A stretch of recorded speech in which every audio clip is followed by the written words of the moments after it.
good morning. It's a bit of a gray day today, but I am happy for it, honestly, because we need the moisture. My yard and my trees are a little bit dry, and I'm so glad to get some good moisture this spring. Hey, think about this with me for a minute. Boundaries. When you think about boundaries, do you think about freedom? I bet most of you don't. I bet you don't put boundaries and freedom in the same sentence, even in the same thought. But I want to share with you why I think they should be more often than they are in our life. Because boundaries, the right boundaries, can really free us. Here's a couple examples. Let's assume you're driving down the road with a good friend in the passenger seat of the vehicle with you, and having a conversation about something really important, like maybe where you're going fishing, whether you're going to fish from the boat or whether you're going to fish from the shore, and what are you going to use for bait and those kinds of things. Really important stuff. But you're driving and you're speeding. And let's say the speed limit is 65 miles an hour and you're going 75 or maybe even faster. I know that happens occasionally. And you're going pretty fast down the highway because you're eager to get to your fishing hole. But you're also trying to have a conversation with the passenger in your vehicle. I just got to believe that because you're speeding like that, some of your attention is distracted and is going to looking for law enforcement, right? When we're doing that kind of speed down the highway, we've all done it. We know that a good bit of our time we're looking on the oncoming traffic. Is that a police officer? Or maybe parked by the side of the road up ahead. Is that a police officer? Constantly looking down at our speed, making sure we're not going quite too fast. So we're preoccupied.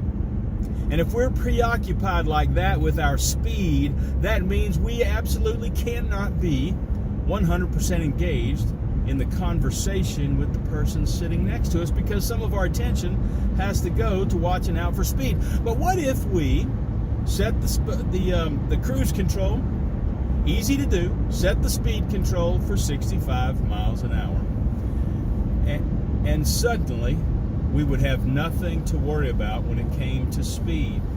You know, it might actually cause us to be a minute or two later to our destination, but it would free us to be 100% engaged with the person sitting next to us, to be 100% engaged in the conversation about important matters. It would be better for that person. It would be better for you. It would be better all around, probably a little bit safer as well.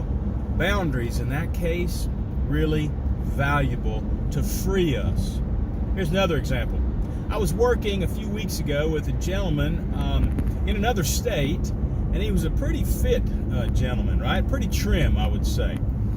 And so I asked him one day how he stayed so trim, and I expected for him to share with me about his workout regime. Maybe he got up early or worked out every day after work, went to the gym, and maybe a special diet and those kinds of things. But he didn't. He shared with me something pretty simple. He shared with me the boundaries he put on his life several years ago that have served him well. And here's the boundary. It's very simple. It's actually known as intermittent fasting. Now, this isn't a diet video, so please don't take this as advice.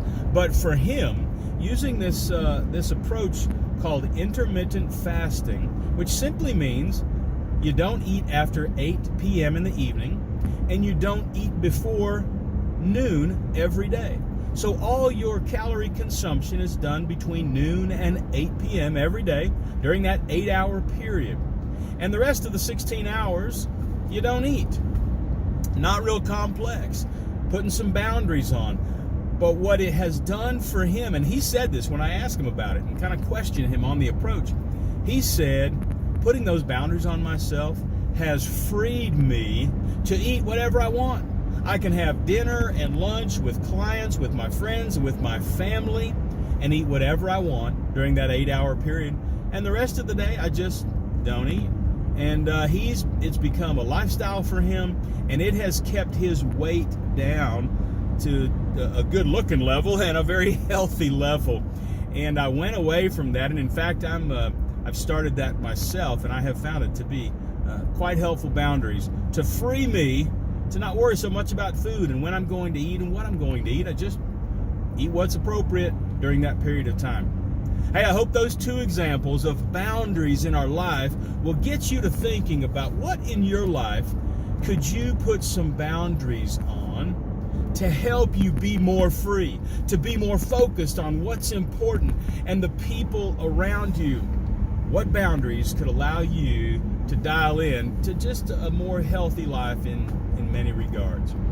Hey, give that some thought. Go make it a super day. Help somebody smile today.